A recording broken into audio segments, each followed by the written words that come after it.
Pineapple டப்பாச்சியை ready பண்ணலாமா? அதுக்கு first இந்த மாதிரி 2 பைனாப்பிள் எடுத்துக்கோங்க. அதுல மேல உள்ள முள்ளையும் அதுக்கு பேக்ல இருக்க தண்டையும் இந்த மாதிரி கட் பண்ணிட்டு நல்லா வாஷ் பண்ணிக்கோங்க. வாஷ் பண்ணிட்டு இந்த மாதிரி ஸ்லைஸா கட் பண்ணி எடுத்துக்கோங்க, அதோட ஸ்கின்னை மட்டும்.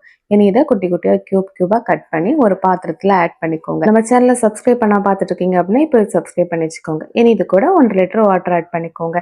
இனி இதுல கொஞ்சம் இஞ்சி, கொஞ்சம் பட்டை, அப்புறம் கொஞ்சம் கிராம்பு, அப்புறம் கொஞ்சம் நல்ல மிளகு ஆட் பண்ணி நல்லா மிக்ஸ் பண்ணி விட்டுக்கோங்க.